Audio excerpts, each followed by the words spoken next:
Vizlib. Hey, good morning, Cody. Morning, Joe. What's going on? It's a fun early day. I was thinking about this theme park app that you've been building. So my mind's been racing on what am I going to go on first when we finally get to go again. Your mind has been a roller coaster. Yeah, exactly. How about you? I know we've been thinking about this one for a little while. Yeah. So we almost did it. The last time I was on Twitch. Right. It was also the Euro soccer tournament was going on. So that took priority, which was good, which is fun. That was also an interesting app, which is fun. But obviously, really excited to show this one today. Right. So I'm really excited about it. Yeah, just the concept of dreaming about planning this stuff out. It gives people something to look forward to. Yes. And yeah, what's more fun than going to go to a theme park, having all the food, all the fun, excitement, and stuff. It's a little daunting at times. I've also learned it also gives people some extreme anxiety as well. So yes. Hopefully an application like this will help people out. It'll temper those. That's great. Yes. Jane's traveling right now, so usually she's on here, but she would kill me if I didn't mention the candy challenge that we have going on this month. And so I'll share my screen here before we jump in. And this is, we decided, really Jane's thing. She eats a lot of candy. I've talked about this before on the other shows. And I'm like, you got to build like a candy data set. You're going to know it better than anybody. And she had been doing this over time and then interviewed a bunch of people at Vizlib and got our favorites and then went out and was asking people. So she's built this amazing candy data set with the amount of calories, how much sugar's in this stuff. Is it sweet? Is it sour? And she put it together, and we're going to run a contest this month. People can enter it. You're going to build the sweetest candy dashboard, and we're going to give you the data set. You can add your own data if you want. You don't have to. Really, we don't expect people to spend too much time on it. It's meant to be fun. How fast can you build something interesting and something that's not related to your business at all? Unless you happen to be like the Willy Wonka candy factory, and we'd love to work with you. So we'll give you the app. We want you to use a couple different things just to get you out of your comfort zone, and it's due at the end of the month. I think the best part is, this is also, Jane and I have been thinking about this a lot. We're going to send the top 3 entries as big a gift basket as we can of just random candy that we find. Candy, treats, sweets, all the weird stuff that you're like, that looks kind of expensive. It probably doesn't taste great, but it's an interesting candy. Yeah. So we'll have some stuff, and we'll judge it towards the beginning of next month. Everything's free. Yeah, go ahead. Just to back up, this was started because Jane, for some reason, always has candy like in the background, right? And someone pointed that out camera. Because I would see her hand like sneak over to the side, slowly, and then her face would be out of frame, and then she'd be back in, and she's like, I'm addicted to sour candy. So it's just kind of a fun thing. And you know, you don't have to be a Vizlib customer. You don't even have to be a Click customer, because you can use everything for free and just use like the free versions. Yep. But if you need help, all that stuff's here. Just sign up and you'll get access to the data set and all the good stuff and all the other rules. But we meant it to be kind of fun. And if this works out, we'll continue to do this. So I'm hoping people will send in ideas for what we should put another challenge around. I might have to go under an alias and submit a dashboard. We'll figure it out when we get people's addresses to send. Also, I feel like I have your style down. I've kind of figured it out a little bit, but this is a chance for you to go completely wild and have like no idea. Whoever this extreme colors, yeah. Whatever your alias is, don't give it away. But actually, that's kind of fun. We should probably all do it and see if we can find the other people in it. Yeah. Something I noticed working and building dashboards with other people is each person has their own style and methodology around it. So like you said, you're starting to pick up on what's mine versus Jane versus how it compares to yours, and you can kind of gauge just by looking at kind of the style. Right. So I would have to really mix that up. I'm just thinking about what that would be like, how you would change it significantly, and I'd still be able to figure it out. Maybe you'd have to like do it with like one eye closed and use your Yeah, alternate hand to use your mouse type of yeah. thing and really So it's make a it different. little It's messed really up, tough. a little out of Yeah, nice. What do you so it's happy hour again. What are you drinking Yes. today? Today in my Yeti mug, I have some just dark Colombian coffee with sugar-free French vanilla creamer. Because why All not? right. Yeah. Although earlier, I'm on my second cup. Earlier, so as you know, Andy lives behind me. Yeah. We actually walked to the local coffee shop this morning. Oh, I had a nice nice. coffee because it's probably in the mid 70s. It was cold this morning. It was only 60 degrees this morning. Uh-huh. But yeah, we walked over to the local coffee shop. And for people that don't know, Vizlib being pretty much a global company, we only have 8 or 9 people in the U.S. So far, yeah. And we're all over. We're all scattered, mainly up and down the East Coast for the most part. And 2 out of the 8 U.S. employees live about 2 minutes from each other. So And it being was unintended, right? We only yes, found that totally. out because Andy was like, "Hey, where in the Philly area are you?" And you're like, "I'm over here." You guys were talking a language I didn't even understand, naming towns, and he's like, "I think I could walk across the Yeah, woods in my yeah, it was. backyard." Yeah, no idea. I think when I was first joined, you and Josh were like, "Oh yeah, we have someone like up in the Northeast, like Jonathan's up in New York. We have someone else up there in Pennsylvania." But like that was it. So I was on. It was like my first second sales call, and it was like, "Oh, I'm in Philly. Oh, we're in Philly." And then we would just keep on going down like the region list, and then we finally got to like a street name, and it was like, "Do you know that little coffee shop?" And we were both like, "Yeah, we live right behind it. So do I." That's great. Yeah. So from a company that's based in London that has 8 U.S. employees, 2 of them live 2 minutes from each other. Crazy That's stuff. hilarious. I threw in the chat. Is anybody else in the Philly area? Or go ahead, let us know what city you're calling in from. We do these every week on Thursdays. This is the 12th episode, which is kind of crazy because it was just like, hey, we'll try this out. Yep. Maybe it's a monthly thing. And then Jane's like, I got something for the next week. And then the Yep. next week. And every Monday, we're like, what are we going to do? So to have us do this on Thursdays in Reading, to do it on Thursday mornings and Thursday afternoons our time. I hope we're able to hit Yep. the time zones for most of the folks. So I don't have anything special in my coffee mug other than just some coffee and some. I go with almond milk usually. I don't know if it's any healthier. I just like the flavor that it adds to it. Madison, we have another person. What? Did you pay them to come on if they're from Madison? I don't know. They follow me, Melissa. Yeah, I know. You may know Melissa too.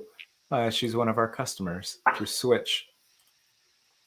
Asia's here. Great. Good to see you. Yeah. So we'll, if you want to share your screen, Cody, Yeah. when you first showed this to me, you're like, this one's going to help me figure some stuff out. It wasn't just, I thought, oh, theme park data. You're just going to make like a wonderfully colorful application. And what are you going to put in it? Like, what are you going to do with it? Yeah. Can you see my screen? Perfect. There we go. There we go. Yeah. So, I wanted to do something fun. One of the big things when I joined, Vizlib, one of my biggest hurdles was trying to think outside the box a little bit, right? So I come from the manufacturing space, and a lot of it was, manufacturing data, a lot of KPIs, a lot of metric based. And one thing, like in the Vizlib, that I kind of had a hurdle against was thinking outside the box, doing stuff really unconventional that I'm used to. Yeah. So I want to do something really different that still told a story. I'm a big supporter of the fact and the theory, I guess, of that data can talk and data can tell a story, right? Mm-hmm. It is all numbers, but you're building a dashboard for a purpose. So although this is a fun app, in my opinion, and I'm biased because I'm a huge Disney fan, so I'm a little biased to this. So I still think it's important, although it's fun. It still tells a story. So I find it very rare that people are building dashboards that don't have a purpose, right? You're building a dashboard because you're trying to find out an answer. You're trying to solve questions that your data is trying to tell you. Yeah. So using that data to solve a problem, to create, whatever it may be, whatever space you're in, to create something with a purpose. So that's why I still want to do this, but also add that fun element. And I started out with just general theme park, and then I started theming it a little bit. And then I guess subconsciously started to add Disney theming it. Right. Just like subconsciously, I'm like, this kind of looks a lot like Disney theme parks. And then that's where it just took off to obviously what you see now. So obviously very Disney biased here. So that's where it came out. And you're not going to get us in trouble, are you? The House of Mouse, I've heard. The House of Mouse. Yeah, there's a lot. Yeah, some big players in here. Right. Yes. So yeah. If anyone from Disney is watching, I'm not in the Philly area. I'm in California. There you go. No. So really, the question I was trying to answer here, and like I said, before I build a dashboard, I try to think of questions that I like to answer. Right. I rarely try to throw stuff on a page and then figure out where I'm going. That's obviously not a best practice that everyone's going to do. That's just something, in my opinion, that I've learned that really helps me. Is if I know where I'm going, it's going to be a lot easier to where I start out. Right. So the big use case for here is my niece, who's 3. She's going to Disney for the first time in 2 months, a little over 2 months. My sister, and she hasn't been there. Probably close to 10 years. So, if for all the Disney fans in there, if you don't go for a couple of years, so many things change. Disney does a really good job of really, theming and retheming, coming out with new stuff. So that was my question. That was the question I wanted to pose is how could I make their trip better? How can they plan and really get a sense and an idea of what they can and can't do before they get there? Because your time is valuable, right? And you're going to spend. We have a almost 3-year-old. Yeah. It's not like we're going to spend 8-10 hours in the park when we get to go with him. Even though there's all kinds of things, and I know that they do a great job on keeping attention. Yep. There will be meltdowns, so it's like we got to plan this strategically. What are we going to get on? We don't want to waste our time on maybe waiting in lines for too long with something that's like a super short ride or might throw them off. So I'm curious, like what your niece likes. Has that factored in here and that type of stuff? Yeah. So a lot of like you mentioned it too. Your time's very valuable.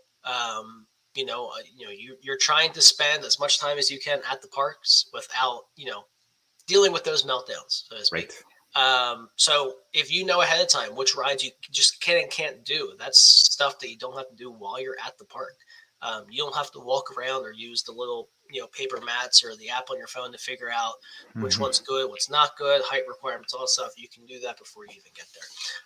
So that's kind of the answer. That's kind of the question that I was looking for with this, along with some other stuff. As you can see on the screen now, I have some attendance data in here. Some yearly trends. Then obviously on the next sheet we can get to those ride attributes and really start planning the trip for them. So what out of these parks? I imagine you've been to all of them. You lived in Florida for a while, right? And you were you employed by this company as well? Was that part of it? So you get into the parks for free or for cheap? Yes. So I worked for Disney when I out of college. I was an intern there. I was in their human resource analytics department. So my office was across the street from formerly downtown Disney, now called Disney Springs. So my office was overlooking that area of the property. And yes, so going to the parks was definitely a daily thing. Growing up, we used to go to Disney all the time, at least once a year, once every year. So obviously, big Disney fan. Been to every park. Probably have done every ride multiple times. So obviously, definitely a big Disney fan. Obviously, being employed there for my internship stay was really cool. So obviously a little bit probably biased. Like legally you can't tell us what your favorite park is because you say everybody should experience all of them. Yes, right now. So I mean, for me, I would say honestly, just my favorite park is Magic Kingdom, only because the wide variety of rides there. And as you'll see on our next sheet, what I'm talking about as far as wide variety and attributes of rides, but that's one I like the best. and if for anyone that has been Disney, it's not just all rides, right? I mean, there's a lot of Yeah. shows. There's just the scenic aspect of it is awesome, right? So yeah, Magic Kingdom's probably my favorite park. My favorite ride, though, is located in Hollywood Studios, and that's the Rock and Roller Coaster featuring Aerosmith. Yes, that's mine. We rode that so many times when I went to Disney. I think it was just like the lines were short, it was intense, and that's the one that just flies you off the start line, right? Yeah, I think it's 0 to 60 and some outrageous amount. But yeah, so it's funny because I get sick on just about anything that spins and stuff like that. But for some reason, I can ride that ride 10 times over and over again. I'm completely fine. It must be just because I have rock music in my ears the entire time when you ride. But yeah, so that's my favorite ride probably of all time. Magic Kingdom be my favorite part. But yeah.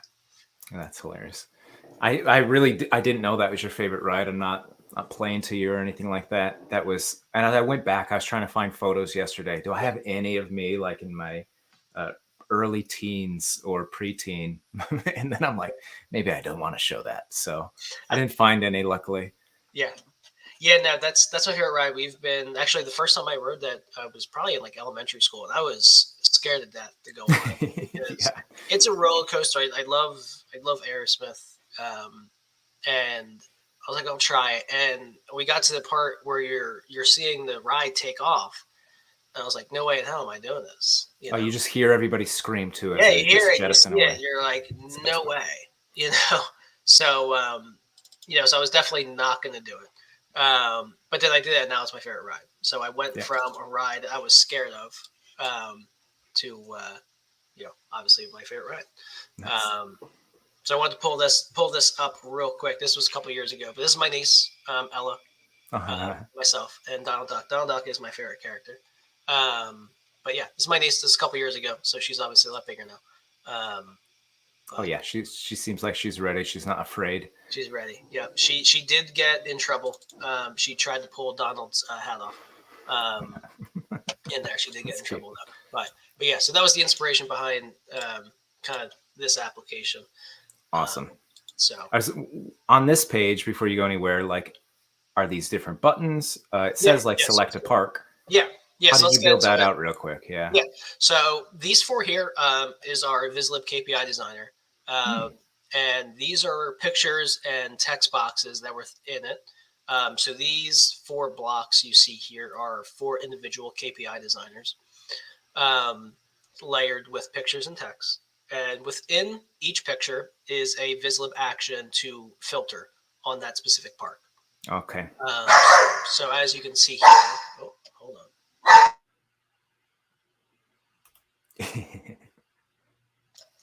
Live demo working from home. That's what happens. So as you can see here, select a park icon to show the attendance metrics. So if I want to select Animal Kingdom, as I select that picture, that will filter to Animal Kingdom.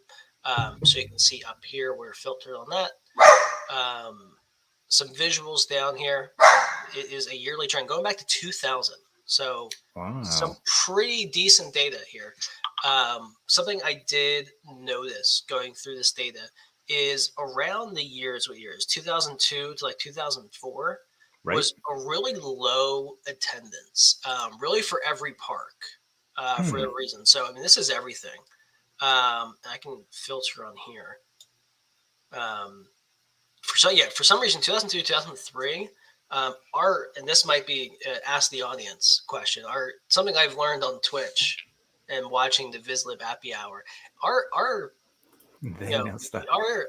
base here, our fan base is really knowledgeable. I had some Euro questions when I was on here last of why different things are certain ways, and our audience is very knowledgeable. So maybe our audience knows why the Disney parks had a deep downturn in those years, but that's something I noticed. I'm not sure why, but that was something I noticed here. Obviously, a huge upward trend over the past 20 years for Disney, which is just insane to think about. I mean, average yearly attendance for Magic Kingdom 17 million. The park only the park's threshold for capacity is only 100,000 a day. I want to say only, but I mean, when you're talking 17 million on average a year visit the park, and it holds about 100,000 people, it gets pretty crowded. So, as we said at the beginning of the show, your time is very valuable for sure. And he's saying he's over by the Kennywood amusement park where he grew up. Imagine, Andy, you just have like, you can just hear screams in the distance and people shouting constantly. That's what I imagine when you live near a theme park. Oh man.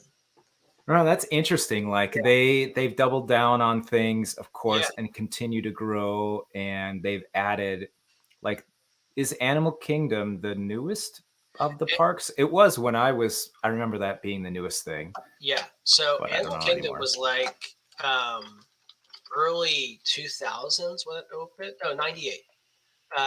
So it opened in 98. It's actually the biggest park as far as acres, square footage, whatever you want to say. Right. It also has it only has a handful of rides. They did expand it when they added all the Avatar stuff.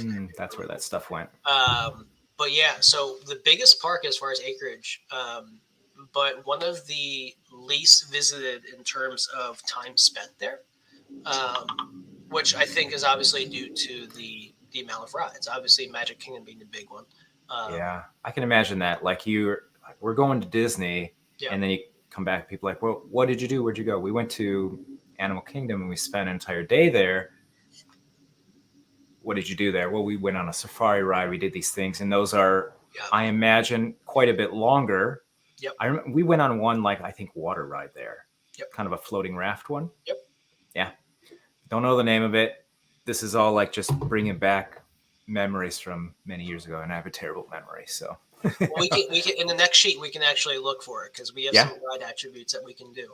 But just to round off, really this sheet in particular, except we do have the yearly trend, and these are just something fun. These are ticket icons as my data points instead of just regular circles. So again, theming of the entire app. That's another thing that I'd really like to do, and Vizlib does a really good job of that, being able to theme your entire app, right? I mean, the apps are about the data when you get, to the bottom line of it, but it has to be something fun to look at, right? Yeah. You don't want to come to a screen and it's just one big table and that's it, right? It has to be fun. You have to enjoy, that user experience. I think a lot of the intricacies that Vizlib puts in there makes that really good. So this is another thing I did. This is a, vertical bar. Horizontal, I guess. Breaking out the past 5 years. Stacked bar chart. Bar charts. Going on, this is average yearly. And this is just the past 5 years. So I wanted to see, okay, obviously, if I'm looking at metrics versus 2000 versus today, there's so many things that Disney did in those 20 years that it probably doesn't make much sense anymore. Yeah. When you're looking at it. And obviously the heat map's cool. I really like it as it just points out kind of outliers. So you can see really quick going back a handful of years. I think I did 10 years on this one. Magic Kingdom every year, year over year, is going to be the top player by a long shot. Epcot, and then you see Animal Kingdom pick up in 2017, which is when I believe the Avatar came out. The rides there. I know they are still expanding that. I'm looking at my dates here. Yeah, May of 2017. Okay, that really. So they made a conscious decision. Like, we want more people in this park. Yep. We should put a ride here. Let's pick the most massive property we can think of. They own Avatar. That's a Disney property. I didn't know that. I didn't know that either.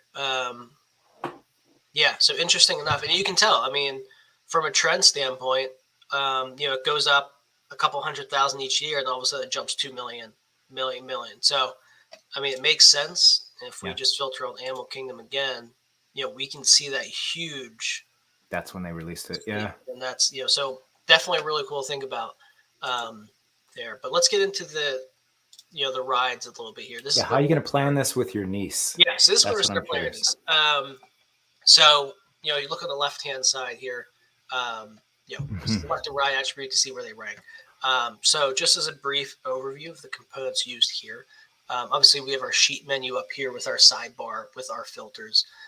This is actually the toolbar filters in here. So we have a lot of yes/no attributes in our data set. So that's what I pulled into here Okay. to filter out which rides would be available.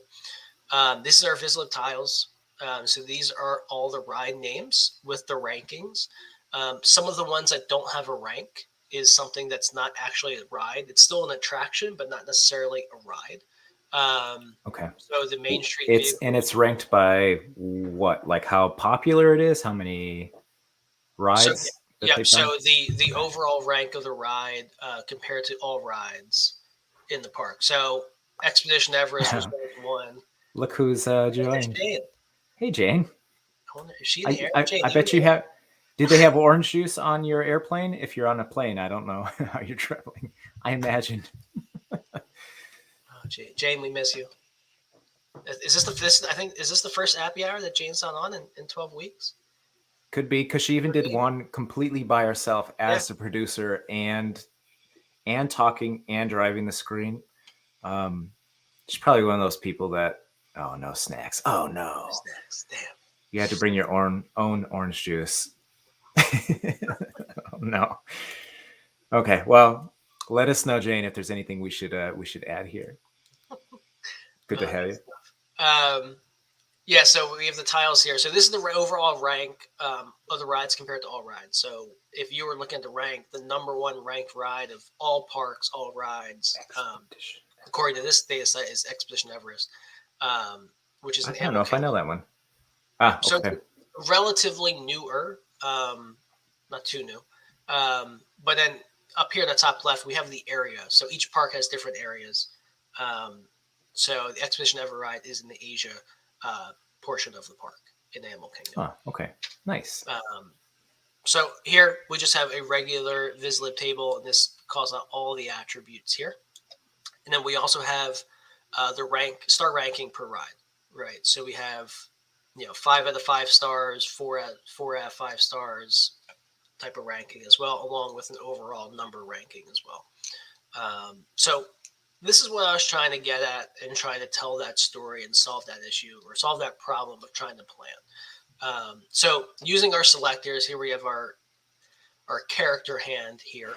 And select the right attributes, see where they rank. So for Ella, my niece's name is Ella. She's 3. So she's probably not going to like big drop rides. So we're going to check that off. No. You'll notice as I'm selecting over here, the ranking and the ride attributes table will start updating. Thrill ride, again, she's 3, so maybe not. Dark ride, I would say no.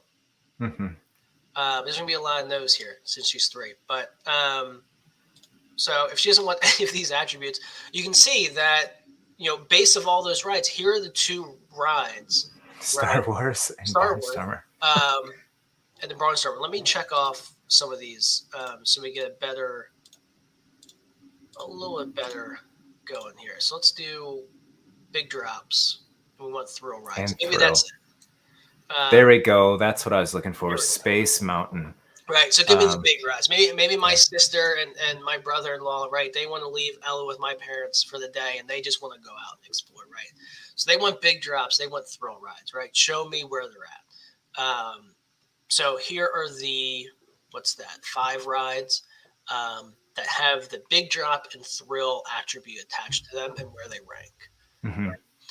So they know before they even get to Disney, before they travel down to Florida, these 5 rides are on their list that they have to hit if they want the big drop and the thrill components of it. Nice. And I see right on the table that last line, it says adults. Yeah. Oh, that means they allow adults, and then the minimum height. So Ella's got to be 44 inches tall to be able to go on any of these, which might be a stretch. I think Jack was just measuring him 40 inches tall. Okay. Gotta get him a little so I keep being able to get on Splash Mountain. And funny story is, Splash Mountain's a fan favorite of my family. When I was younger, probably around maybe I don't know how old I was, but I was just at that 40-inch mark. Yeah. My dad went into one of the bathrooms and just got a huge roll of paper towels and shoved them in my shoes so that I would be tall enough. You just over that.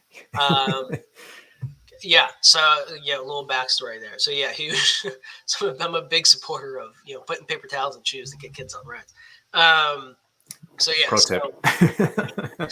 So this is how I would use this. So we can keep going here. Like I said, no thrill rides, but maybe we want a dark ride. It's hot in the summers. In Florida there. So Definitely. maybe I want a dark ride. I mean, it's not a thrill, not a big drop. Frozen ride in Epcot, right? That'd be perfect. Ella, she loves Frozen. She loves everything about it. And these are perfect because there's no height requirements here for any of these. Oh, nice. Which is perfect because they're not a thrill ride. They're not spinning. They're nice and slow. All of these are actually indoors, which is nice. So it's perfect. And obviously you can see the attributes over here. It's good for preschoolers, kids, tweens, teens, adults. It's fun for the whole family. They got everything in there. Yeah. They got everything, right? I mean, this company in here, they know what they're doing. Yeah. So really cool. So they know, if it's going to be a really hot day, if we can't get inside, these rides would be perfect. There's no height requirement. This is perfect. So question, Jane, yeah, I appreciate you asking questions too. That's awesome because we get to work on lots of different apps, and sometimes this is the first time we actually see what each other build. Sure. So she's like, "How do you make those yes/no buttons on the side?" Maybe you taught us already, but I joined late. No, we haven't taught anybody. Oh, Graham's here too. Hey, Graham. As I'm just looking at it, I didn't notice too. You kind of have it in its own sidebar, right? Yes. So what's going on there, and what did you do to throw that on the side? Sure.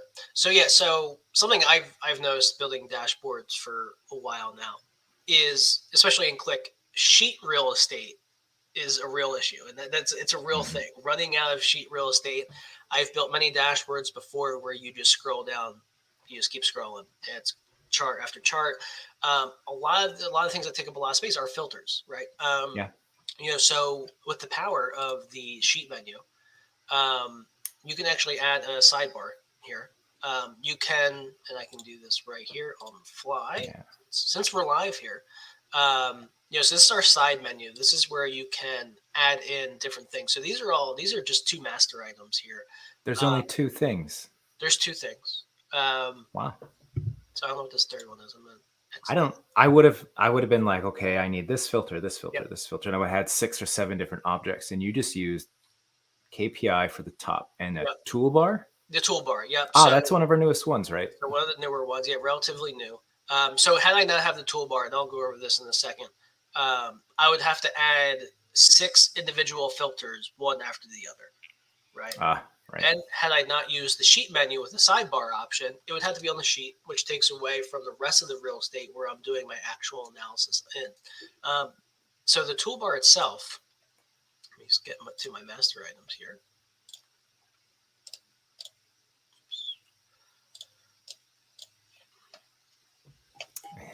So this is one big master item, and what we call the element list. Here are all the individual fields. So in here, I added my field. I selected what type I want. So it can be a drop down if I want it to be a drop down. If it was a date field, it can be a calendar. It can be an image.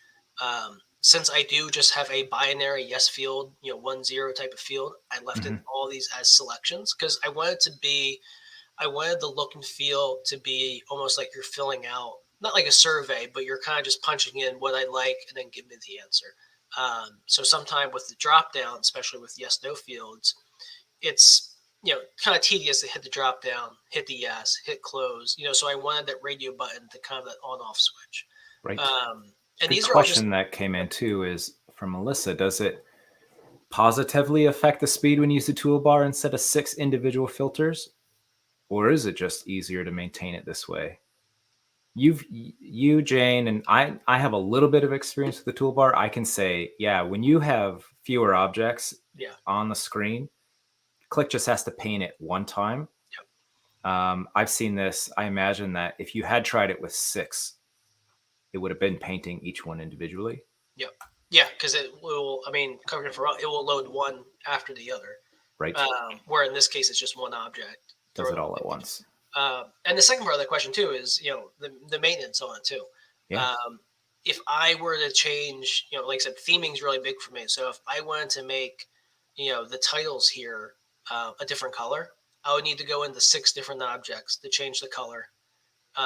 Go back in 6 different times. So from a maintenance standpoint, to change fields, the toolbar makes it really nice because it's all one object. Can we, you've saved this off. I think we published this app, a version of it already. Can you add a new one? Like add a new, let's go. Another filter that you haven't. We talked about what, like height or something like that was on there. Yes, let's throw in, let's see height. So height's going to be a little. It's got a lot of choices, right? So I'm in, I know I did that quickly. I'm in the setup wizard here. So this allows you to really customize how your toolbar is going to look. So I have them all down the left-hand side here only because I knew it was going to be put in the sheet menu. Yeah. But I can actually bring that out a little bit more. And there you can see the different heights that are possible in this data set. And I can make that a little smaller. Would you want to drop that to the bottom just so it let's see. keeps your toolbar just on the side? Because if you save it, then this is how easy it would be you don't even have to touch the sheet menu then. Yep. So since this is a master item, I can actually just go in here. And if I provide myself enough room, it's getting cut off a little bit. Right. Just like that. So let me move that up. I think you can even jump right to it and hit the wizard on the, I noticed this the other day. It's like shortcut to it. You want to give it 3 boxes. Look, you can see on the left-hand side here. There you go. Oh, there she is. Maybe it's like font size. If you zoom out, and I did we can set that though, yeah.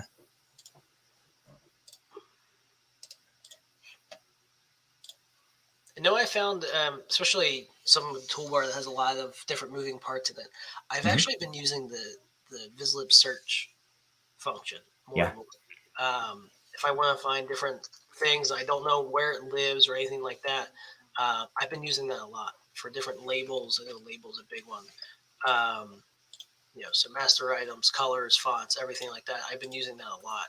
And it tells you in here, where it is, which is really cool. Jane also says, one toolbar is greater than multiple filters. Definitely. I know she's been using it a bunch. Just made a video on it, I think, recently too. Yeah. Let's change this down to 12. So you could change all of the fonts down a little bit. Is that what that's doing? Move that down to 12. Let's move this down to 12. You can see everything getting a little smaller. So I just moved everything down to 12. Let's see if it fits a little better. There we go. Boom. All right. Like that. So had that been 7 different filters, I would have to do those 2 things 7 different times. So although, we're not talking hours of work, still tedious nonetheless. So definitely very useful in multiple different ways. So that's how easy it is to add one. And that setup wizard definitely makes it a lot easier to kind of plot your way around of how you want it formatted. The other cool thing I like about the sheet menu and the real estate it saved is I have it just pinned to the left-hand side. You can also make it collapsible as well. Yeah, I think the default is collapsed, right? I usually have it collapsed, and then people don't go exploring as much as I'd hoped, so they don't know it's there. Yeah, maybe they don't necessarily it's there. So you can put different icons in here. I was doing an application yesterday. So you're up in the top corner. So you can see it slide in and out here. That's cool. But again, if you didn't know this button was here, possibly you didn't know you could explore that. So I always leave it pinned just because I know it's there. But obviously, so where should we take this next? Like, I'm curious. There's a bunch more folks on now. other things you'd like to see us do or ask questions of the data, and maybe we can figure out which visualization or UI component we could add to this app. Let's see what comes in here. Or Cody, did you have anything where you're like, okay, I was only going to work on this for X amount of time, a few hours. I didn't get to do this particular thing. Did you have anything else you wanted to do? The one analysis that I don't have on here that we have the data for is, the duration of the ride, the average wait time, Oh, yeah. and kind of the ratio between how long you're going to wait versus how long the ride is, right? So are you going to wait? Yeah. I know that we can actually look up this here, but we did what was it? The Rock and Roller Coaster usually has a relatively long wait. So if we filter on Rock and Roll there, and I think I don't have that filterable. Hold on. Yeah, you turned it on to just read-only mode. There we go. Oops, wrong one. It's a good one too, I guess. I thought they're gonna rip that out at one point. At one point, did, and actually, fun fact: that was delayed way back when it opened. That was actually delayed opening. It was supposed to be a walk-through attraction. It was not meant to be a boat ride. Uh-huh. And then Walt Disney, I guess the technology behind water boat rides wasn't quite there yet, but he really liked the idea. So he stopped production and said, hey, we're going to make this a water ride instead. And to what it is, today. There's something. I mean, I grew up thinking pirates only could swing their arm in one way because that's just what the animatronics were doing. Yeah. Yeah, the technology behind that is crazy to see how far it's come. Yeah. So the big thing here with rock and roll is, it's always a longer wait. So, in my opinion, but the ride itself is like under 2 minutes. So, so we can actually throw in, I think it's, ride duration in minutes here. It is just over a minute long, right? Okay. So in my opinion, in my experience, I mean, you're talking at least an hour, maybe 2 hours during the peak season down in the parks for basically a minute long ride, so when we talk about... you have there's two measures then, right? There is the ride duration, but you also said you had wait time. Yeah. So let's go in here. My guess would be scatter plot. Like every ride is a dot, and it's how long the ride is and how long it takes you to wait. That's how I would think about my time, like planning it out. Yeah. Okay, we got this amount of time. We're going to have to spend time in an hour. Yeah, Graham's saying 2 hours for a minute long ride. Ouch. Let's figure out which ones are maybe worth the wait. Yeah. And not. Yeah, so let's do this. So let's do, so our dimension is going to be, what do you say? I'm seriously going to use this when we eventually go. All right. So measures, we have duration of rides. And then we have, let's see, wait. This is the wait. Why is this not? Oops.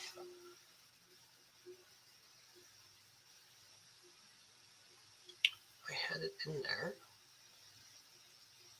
this morning. Let's see if it's actually in there. That's right.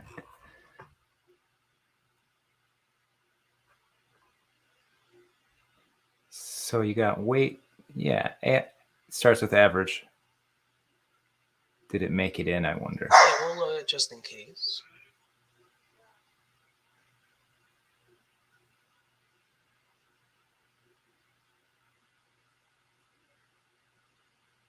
All right. All right, so let's see if it comes in now. All right, so for some reason it's not in there.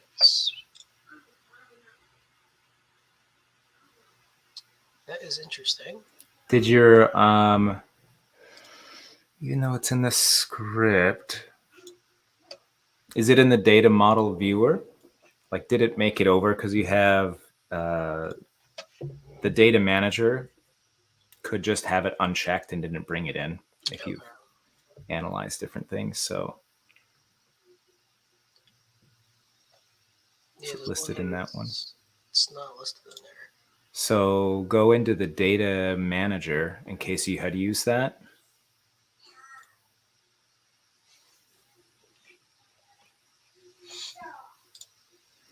Oh, it says previously synced may no longer be synchronized. I don't know if you use this at any point, but I found that, yeah, it can like uncheck the boxes for things. Yeah. So let me just bring this in again, because this will be real. Well, oh, you have is it a preceding load or is this two separate tables? It's two separate tables. The one up here is the attendance, and here is all the ride attributes. It's definitely there. Yeah. Yeah. So let me just. This will be 2 seconds.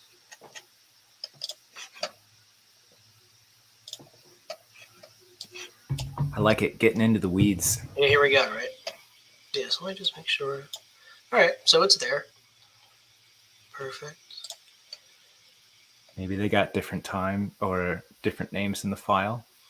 It's there twice, right? Yeah. So I have to take off. No, that's a good one, I think. That's the bad one. This is the bad one up here. I do have different name changes here. Oh, yeah. Let me just wait to ride.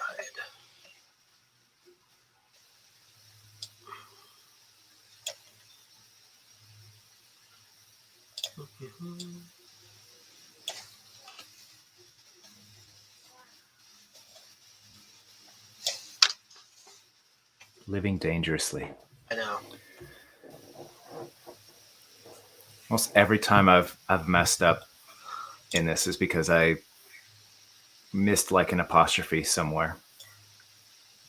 And they're like, aren't you using QVDs? No, I should have. I should have planned that way. No, I'm going to go hit this database and grab them. Yeah. 50 million records and wait for one apostrophe to break it. All right. But you get a pretty good data set. So that's good there. Let's go back into the sheet. I trust it's in there now. You would think. I mean, it is in there. But I like what you're doing too, because you hit the open in the sheet versus normally I would just close that one and go back to my tab. But I've done it before where I'm actually in two separate applications. And I'm like, I just physically watched it reload. Why is it not here? And it's because I'm in a different version of the app. Oh, Melissa's saying if it doesn't work, you can break the auto-generated section. Make sure it's not doing anything weird. Well, we'll see. It's still not in there. Are you certain you're filtering by a table, the most visited? Is it outside of that? No. No. Is yeah. Let's break that. Just hit that one, unqualify it, and then exit.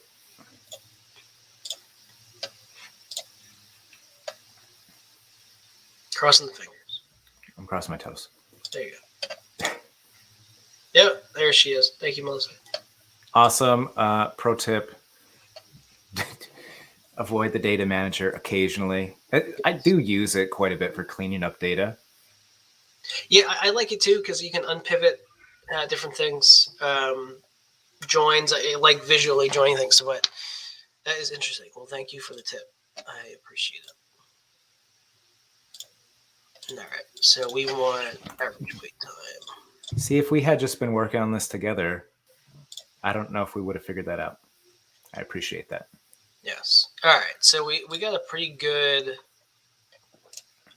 distribution here of wait times. Graham was saying he loves to wait in lines. He loves standing in queues. So what's the one that you have to wait the longest for? So let's see. Right now, based on this data set, the longest seems to be Twilight Zone. the I Tower of always Fear, wanted to go on that too. and the Carousel of Progress seems to be the longest wait time based on this data set. Let me just go That's ahead funny. and well, Can you?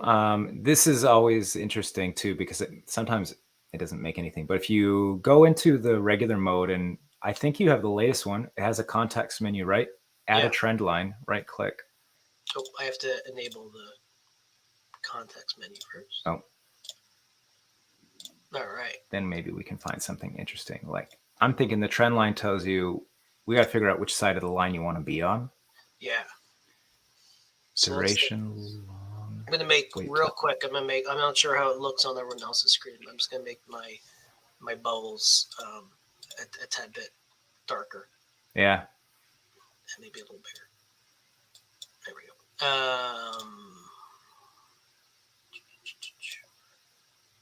Size. Now we're talking. So you want to be on the bottom of that trend line.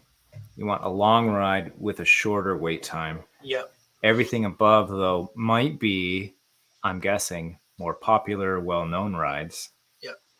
So optimally, like what is your mouse is kind of close to it. It's the bluish one, kind of in the middle of the bottom. Here. Duration is long, but the wait time short. Yeah. The express train. The express train. So it's funny, the one that's not actually technically a ride, but still counts as an attraction. Basically, this takes you to like different parts of the park. So it's not actually a ride, but it is a ride. Living with the Land, that's one of my favorites. It's a slow boat ride. Yeah, so wait times usually on average, 20 minutes, which is nothing.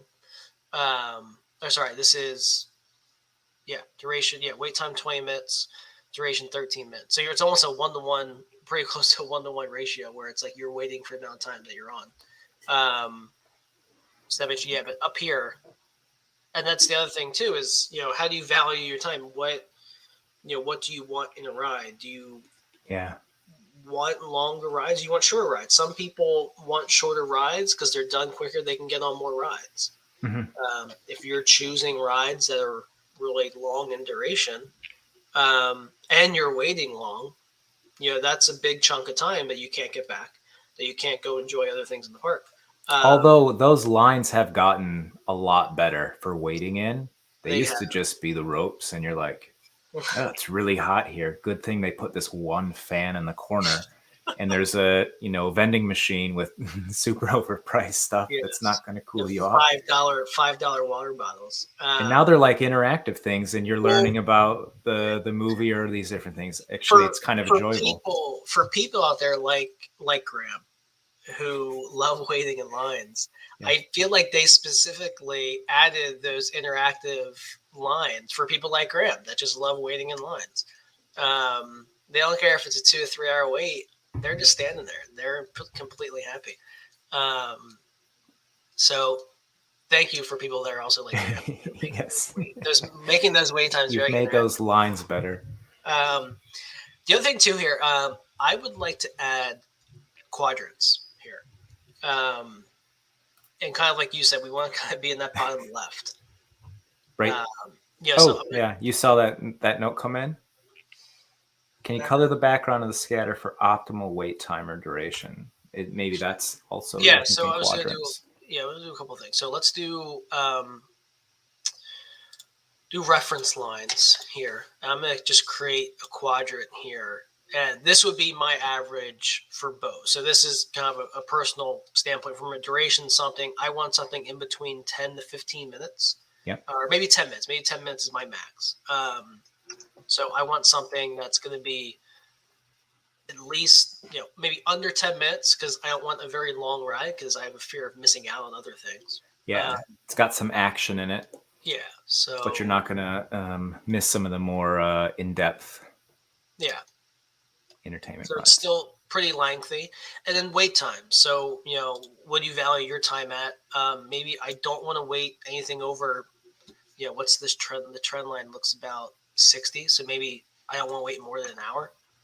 I think that's kind of a good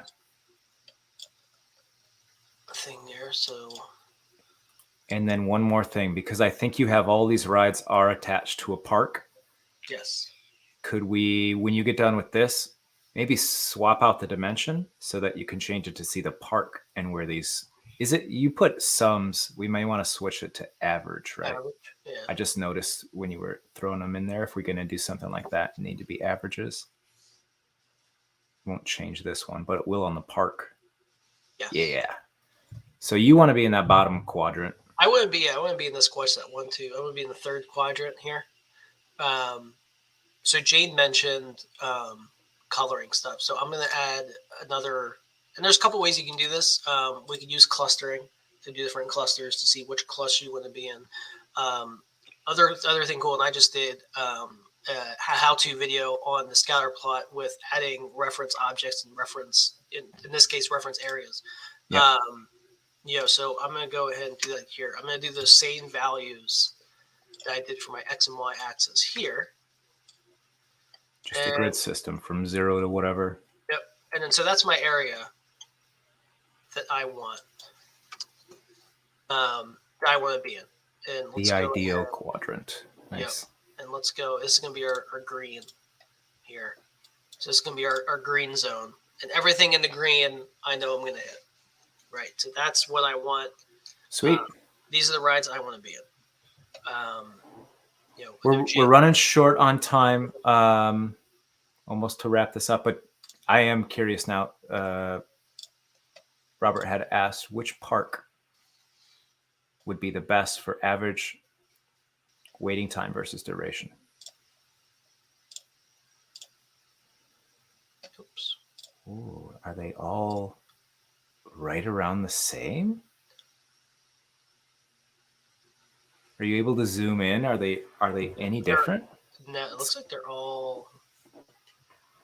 Is that because we're using? No. It is just looking at the park. You're not filtered on in any park. It has everything in there. Yeah, it has everything in there.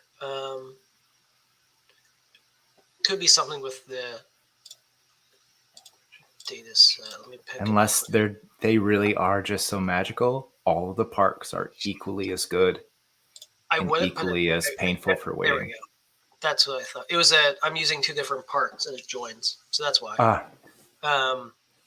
So using that same methodology, 3 of the 4 are in your green zone for ones that have an optimal duration and optimal wait time that you want to stay under. The shorthand there is AK, Animal Kingdom. Yeah, so Animal Kingdom, Magic Kingdom, Epcot, and then the Hollywood Studios. Studios. You don't want to be at Hollywood Studios? Is that what it's telling us? Which actually, in theory makes sense because Hollywood Studios, up until before they added the Star Wars land, actually I think had the least amount of rides. So that kind of makes sense because if you have a bunch of people for only a quarter of the rides, they're going to be longer wait times. And that's the most recent addition. That's actually what gets me geeked out, is to go see the Star Wars thing and the interactive experience, like the whole, just all the actors that they have going through, right? The characters. Yeah, just the whole theming of it is, oh my gosh, is insane. So I'm sure that's going to just we get more data. It's just going to shoot up for the attendance in that particular park. Yeah. Maybe. Yeah, no, definitely. If I can go grab this data set for 2020 and the 2021, we might see a Star Wars effect there for sure. I'm definitely going to, dress Jack up as a little Jedi or something and take him around when we get to go to it. That's been on my list ever since we moved to Florida. There you go. We're going to the Star Wars park. He might not be old enough for the things. It's not really for him. It doesn't matter. I always told me. People I could go to Disney and not ride a single ride and still have fun, just because, like you said, all the stuff, all the characters walking around and the theming, it's amazing. Right. Perfect. Awesome stuff. I think there's actually some to this. I want to get my hands on this app, add a few more things like plan out which rides and maybe star ratings type of thing. If we can add our own in there, so a little bit of write back. But yeah, a little bit. Yep. For sure. This app is already shared on the demo gallery. Yes. Yep. So people can go download stuff. Yep. Do you want to show them how to get there real quick? Yeah, sure. From Vizlib. So Vizlib right there. There's our demo apps. And it should be, since it is relatively new, it should be on the front page. Yep. There you go. Theme parks. So we do have our most recent ones up here. So it is available to download. Definitely awesome. Go ahead and take a look. All the data, all that work you put into it, we just give it away for free. Just give it away for free. That's what we do. That's what we do. Awesome job. Yeah, your niece is going to have fun when you guys go. Having it planned out, fewer meltdowns maybe. Yes, minimal meltdowns would be appreciated, I think. But you know what's going to happen, though. You're going to plan it out, and it's going to be, this is the best ride to go on. Yep. And she might be like, the most amazing thing is the talking trash can. Yeah. Exactly, right? It's like that little thing. It's not even a ride. It's that one bird that swooped down and stole a pretzel from someone. That's going to be the whole trip. You know, hundreds of dollars, and that was your favorite part. Exactly. All right. Well, thanks everybody for joining us for another Appy Hour. We have 2 more in store that I know Jane's working on actively. That's going to take us into Gantt and maybe even a finance report territory, something we haven't touched on yet. And so if anybody has ideas, throw them over to us. We're pretty nimble. On a Monday, we might go find a data set. By Tuesday, we know what we're doing, and Thursday, we'll run it with you all. Yeah. But definitely check out the Candy app, Sweetest App Challenge. Definitely. You can find it on Google. It's on the Click community as well. And I'm excited to see people's entries for that. And if you want to join us as a guest, that'd be great. You can be on the hot seat, or you can just join and like tell one of us what to put on the screen. And it's kind of fun. We want your feedback too. Awesome. Well, thanks for having me, Joe. Jane, thanks for having me. I know you're not with us today, but thank you. Yeah, well, yeah, she's kind of there somewhere. Raise your orange juice, Jane, if you have it. Cheers. All right, man. Talk to you later. Thanks a lot. Bye, everyone. See ya. Take care, all.